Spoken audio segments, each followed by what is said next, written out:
Now we're going to get down to the nitty-gritty of what Indians are all about.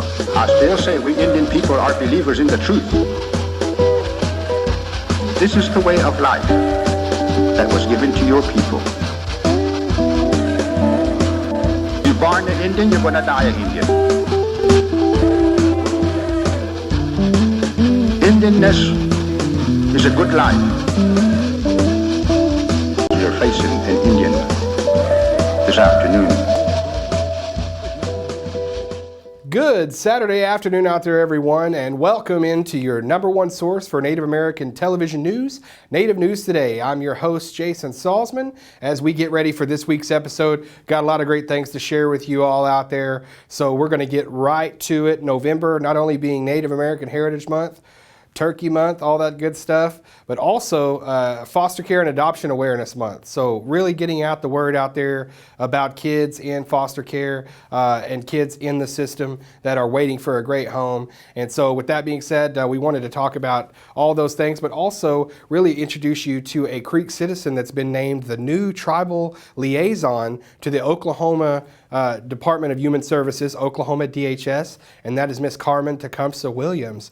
She actually is stationed at a regional office here in Okmulgee, so we were able to go over and visit with her about not only this month being the awareness month, but her new job as liaison at DHS. All right, we're here at the Okmulgee Department of Human Services. This is the division office here, and I am with Carmen Tecumseh Williams. Carmen, thanks so much for being with us today. Absolutely, it's my pleasure. Yeah, we were wanting to talk with you because as a Creek citizen, you now are the new liaison to the State Office of Department of Human Services, the tribal liaison. Kind of basically give us a rundown of what that all entails. Okay, well, it's a phenomenal opportunity for us as tribes to be able to have a liaison that has direct access to Director Lake's office. The tribal liaison has the opportunity to work with several different departments: child welfare, adult protection, child support enforcement, child care. All the human service departments that the tribes have in like with the state of Oklahoma. And with that, the opportunity is that we have the opportunity to hear the voice of the tribes. Yeah, and that's great too, because as you said, there are so many offices at different tribes that mirror the same offices that are at the state level. With the tribes having all also human services departments and things like that they deal with that mirror the state having those departments too, it is something where you do need someone as a liaison necessarily to step in and have that communication with the tribe departments to the state. I mean, have you seen that as well? Absolutely. We, as tribes, of course, again, coming from the tribe, I understand that a lot of times we feel like that our voices aren't being heard. With the liaison position, we have the opportunity as the state to actually hear and have access to those that really need to hear the information. Sometimes it gets to a certain point where tribes may have some issues and feel like that they don't have a voice here in the state of Oklahoma, as far as it might get to a certain point and then it kind of falls off the map or falls through the cracks. With this, the opportunity is when we hear that that there are issues, ongoing issues, and maybe they're not making it to where the change can happen. That's where we as tribal liaisons, or where I get to come in as a tribal liaison, is to relay that on to the director's office so that he knows, so that he is aware of what's going on.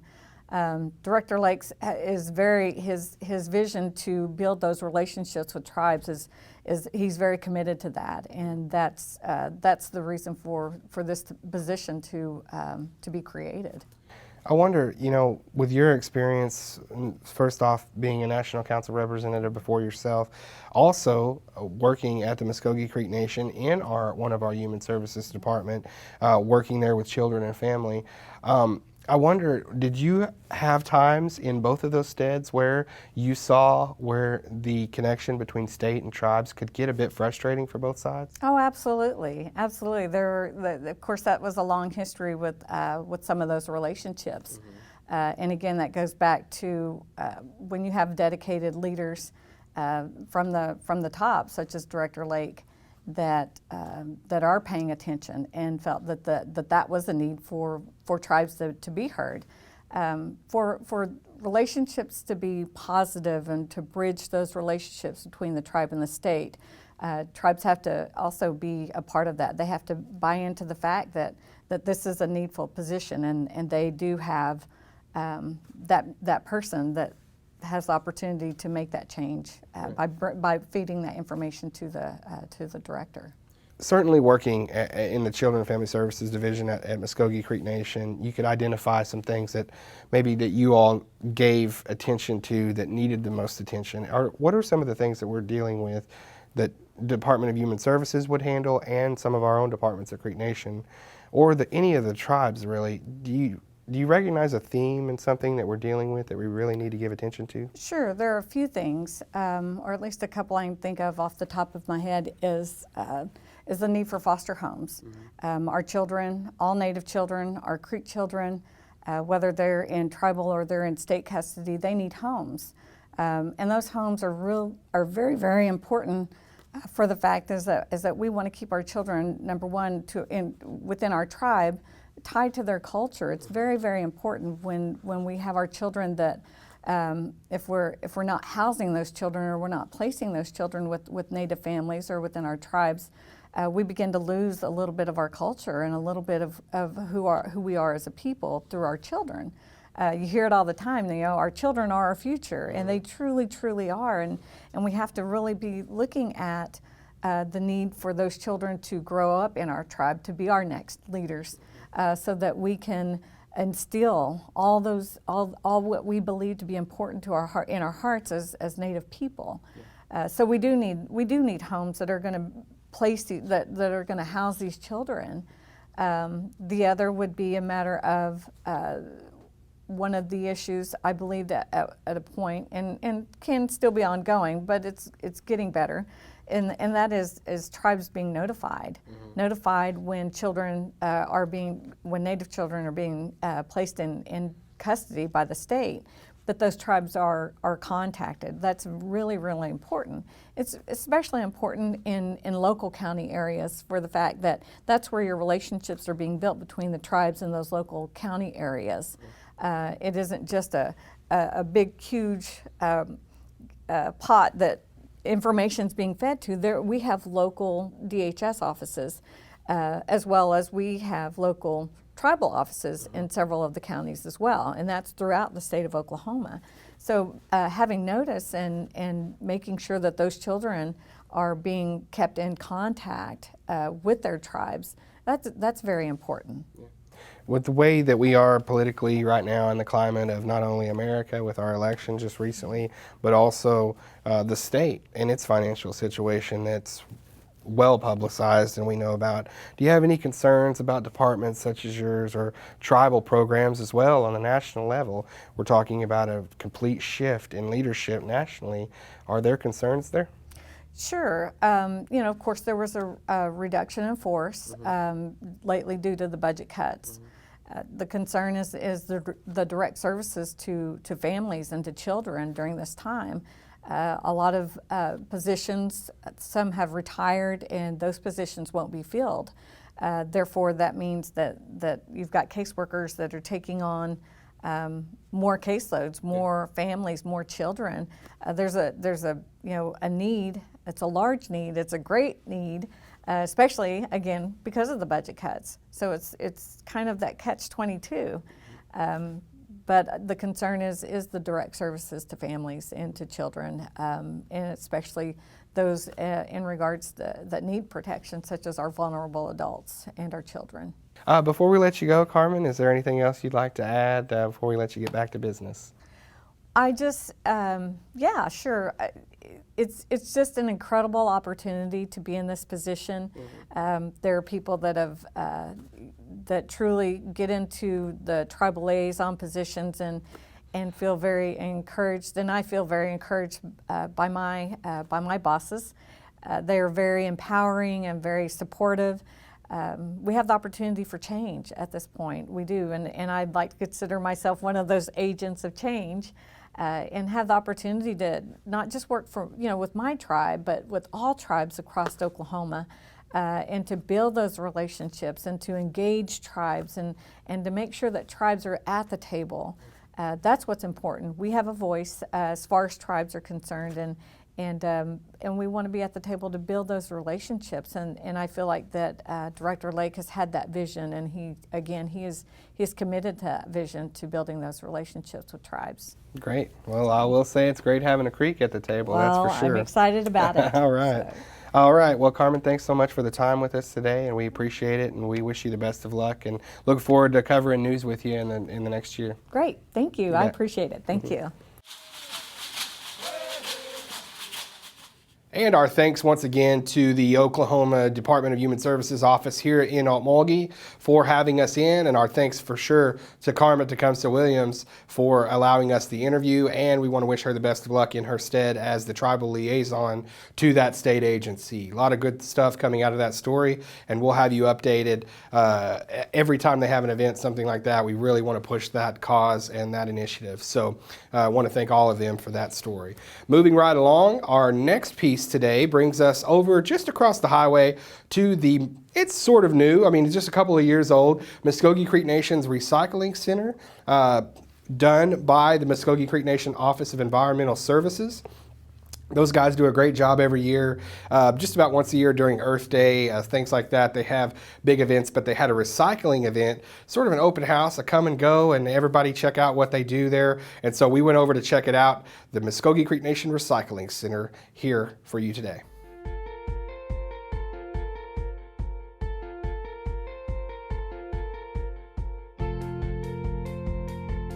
We've been doing this for about 4 years. We always do something on National Recycle Day, which is November the 15th. And we have some activities like the shredding going on, the electronic collection. But now we've stretched it into the entire week. We take electronics all week. We're doing paper, shredded paper, boxes, plastics 1s and 2s, and electronics all week. But today's our shredding day. And so just a little bit, about 10 o'clock, I think, we're going to have a bunch of Head Start kids come through and start going through. And we're saving these boxes so they can break a few of them down. Little kids like to, they're hands-on, so they can break some boxes down. So that's it. It's good today. If we can get the little kids recycling, that's our whole goal. Because some of the older adults, like myself, if you don't recycle, you're probably not going to start. So if we can start the kids young, educate, recycle, don't throw too much away, because everything that, before we started recycling, everything that the tribe throws away in their dumpsters, I want to say about 75% of it can be recycled. And so we've already diverted, I don't know how many tons this year from the landfill. I want to say over 100 tons of trash out of the landfill to recycling.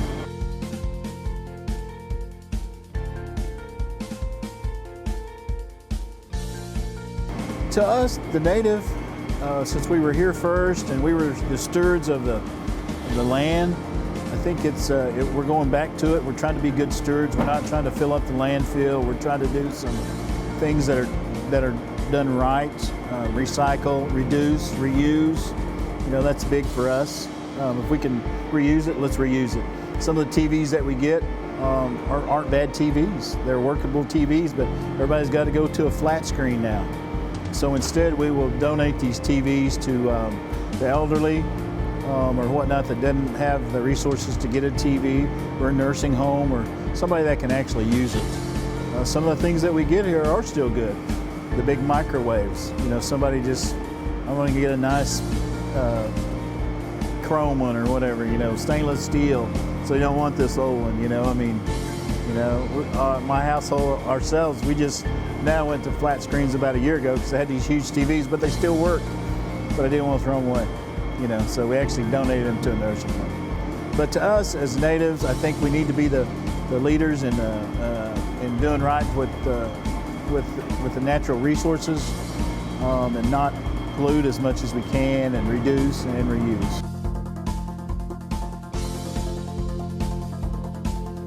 It's been pretty good so far. It was busy all day yesterday. It's really busy with the shredding today, and our electronics are starting to. We have a bunch of Gaylords, which are the bigger boxes, and I'm not sure how we're going to do. We're going to get 20 tons of electronics today, probably today and this week. I want to say that's probably this week, but we'll get quite a few. And great job as always, Office of Environmental Services, all the great people over there, Manager James Williams, and got a great team. If you remembered back not too long ago on Native News Today, told the story of Kyle Settlemeyer. He actually is a young guy working over in that office, but when he's not recycling and helping out over there, he's taking the Appalachian Trail. So it was fun to tell that story, and there's just a lot of great people over there working, doing a wonderful job, and it was our pleasure to go over and highlight that great event. Well, speaking of highlighting an event, we got another one for you here today, an open house over at the George Nye Rehabilitation Center, formerly George Nye, now the Mvskoke Creek Nation Rehabilitation Center. As part of our health system, just to get everybody acclimated into what it actually does. There's been a lot of change over the last year and a half, 2 years with that center, specifically with our health department. This was an event to let people come in, see exactly what the rehabilitation center is all about, and we were so glad to be invited as well.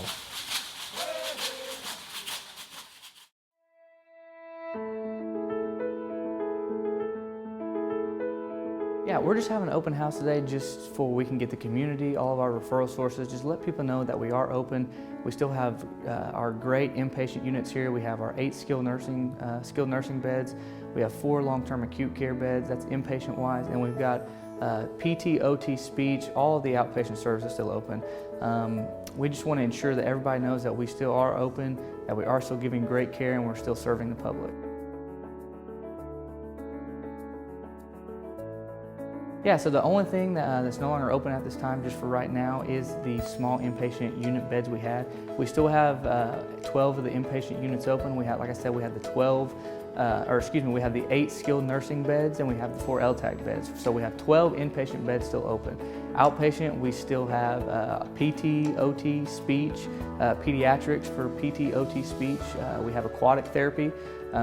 Again, we have one of the biggest rehab gyms in the state of Oklahoma, so we give great care here, great therapy. We have cardiac rehab as well, which is a very unique program. That's on Monday, Wednesday, Friday. So yeah, we have great services here, still giving great care, and we're excited for the public to know we're open still and to continue to use our services.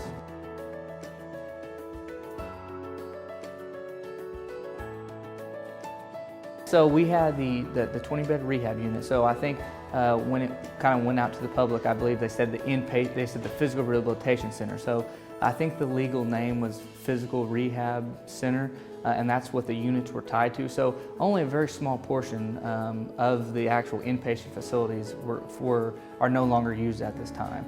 So it's just the inpatient, the IRF-PI rehab facility, those 20 beds are closed now or not in use. But we still have the 12 inpatient beds open. So again, that's 8 skilled nursing beds and 4 long-term acute care beds. So the long-term acute care is for patients with wound IV antibiotics, patients with the average length of stay of about 25, wound care treatment, things like that.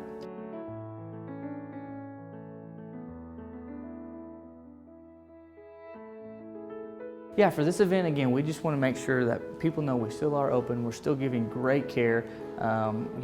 We have one of the biggest gyms in the state of Oklahoma, a plethora of services, PT, OT, speech. We just want to let the public know that we're still here, we're still giving good care, and we would love to take care of your loved ones. We would love to show you the quality of care that we give.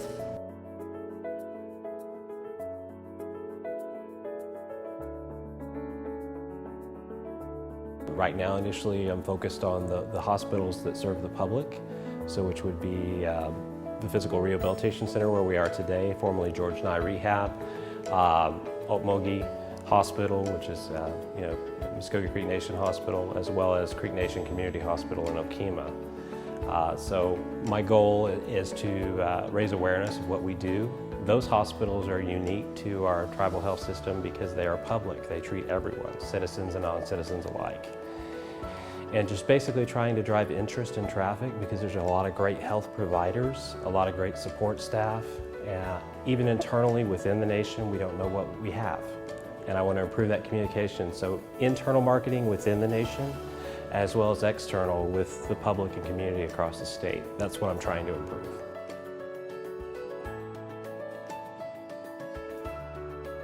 One of the things that we're doing, and we worked with the tribal public relations team on, was taking a lot of photos. We're going to be redoing all our printed materials so that the things that we leave behind or take out and distribute are correct. Part of our ongoing marketing efforts is we go to see physicians. A lot of the referrals we get for our hospitals are from nurses, case managers, people at the various hospitals, Tulsa and the surrounding area. And so doctors' offices, different places like that.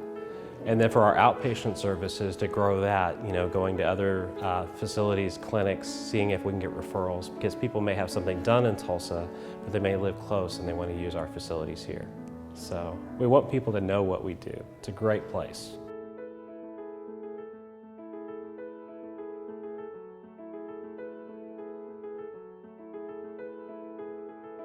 The main thing is a lot of people know people that were treated in one way or another. This facility has existed. The Creek Nation has owned it for 3 years. This particular building was built in 1987, but the George Nye rehab, the rehab mentality of helping people get better has existed in this community of Okmulgee since 1943. And so we're kind of the next steward in that chain of helping people get better. So if it's a child, needing speech, if it's someone with a knee injury needing to do aquatic physical therapy, it's someone that needs to be, stroke patient trying to get their dignity of life back, maybe occupational therapy or physical therapy will help. Or maybe somebody had a heart attack and they want to come rehab and start a new life. Cardiac rehab would be a great way to go. We have all those services, and all someone would need to do is have their doctor issue a referral, and we'll be glad to help them.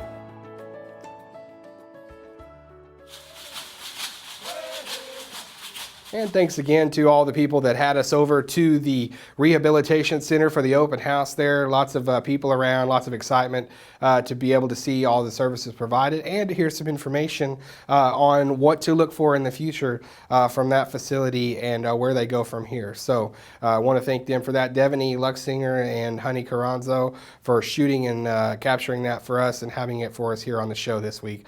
Thanks so much to those two.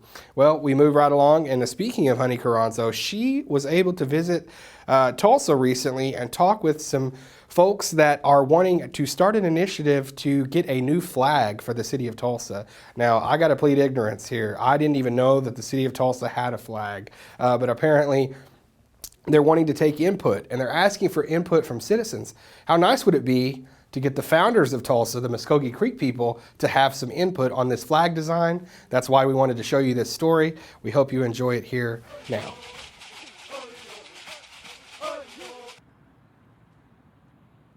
Tulsans are coming together to create a new municipal flag. The idea of a new Tulsa flag started when Gitwit principal Jacob Johnson saw a TED Talk by Roman Mars on bad municipal flags. And ours, he called bad for the reason of you couldn't even really see what it was when it was flying, 100 feet in the air. So when you say bad, it's not that you just dislike the design, it's that it's just fundamentally not a good design that's fit for a flag. With the help of his friend Joey Wignaraja, they did more research and discovered the current Tulsa flag was protected by a copyright. So not only is it fundamentally a bad flag from a design perspective, even if you wanted to make one or even distribute one, it would be punishable by misdemeanor. So we had two reasons why our flag was kind of being limited as a good symbol for Tulsa. Johnson and his team at Gitwit kicked off a campaign for the new municipal flag earlier this month. Other than the Golden Driller, we couldn't really come up with anything. So that's what kicked the whole thing off. We started chatting about it a year ago, and that was the precipice for the entire thing, was seeing the need. The Gitwit team didn't just want to design a flag, they wanted community input in the creation of a new Tulsa flag. You can submit your input at www.tulsaflag.com. So we want the process to be very much driven by community input and then for the community to decide. The community has until December to submit their input on what they think the new flag should look like. We're getting a lot of feedback about the founding story of the tribes coming together underneath the council oak tree. So it's certainly been a large theme that we've heard. And how or where it makes it in, we, again, are not controlling the process. We're really just designing the process and letting kind of the people speak. By next February, they hope the community can vote on a new flag design that will then be presented to City Council to approve as the official city flag of Tulsa.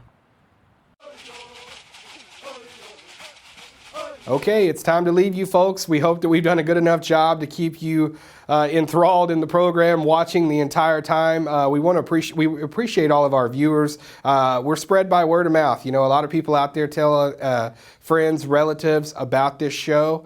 A lot of people get from this show what you couldn't get anywhere else, which is all Native American news all the time. So we want to thank our viewers always for keeping us going all this time and for making us just as strong now as we've ever been. So with that being said, want to thank all the people that made this show happen this week.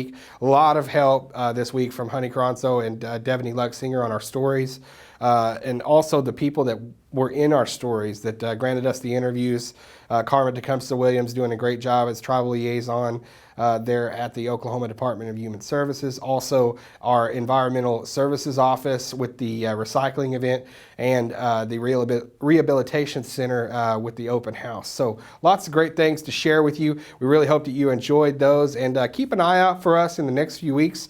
We're going to have some special stuff for you next week because it's a special week, you know, Thanksgiving, and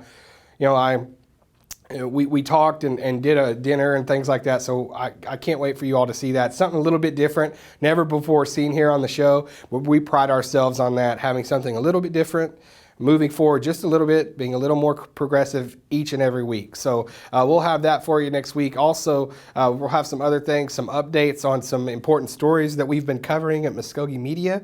If you would like to keep up with all those stories that we've been covering, all the heavy stuff that's been going on that we've been really keeping an eye on and following in our coverage, go to mvskokemedia.com. There's lots of things that we're currently working on that we continue to work on as we receive developments. So you want to stay with us on there for sure. And always, as I remind you, our social networking sites, Facebook, Twitter, Instagram, we're even on Snapchat. So Mvskoke Media, look us up on all of these outlets. And also, our online channel is very important for the people that want to see us that don't live in our viewing area. We cover most of Green Country, most of eastern Oklahoma, and further down south. We have a great coverage area in our TV audience, but if you aren't able to get us, if you're out of state, you want to know what's happening at Mvskoke Creek Nation and Indian Country as well, go to our online channel at YouTube. Just look us up for Mvskoke Media. Well, that's all the time I got for this week. We'll see you guys next time. Have a great one.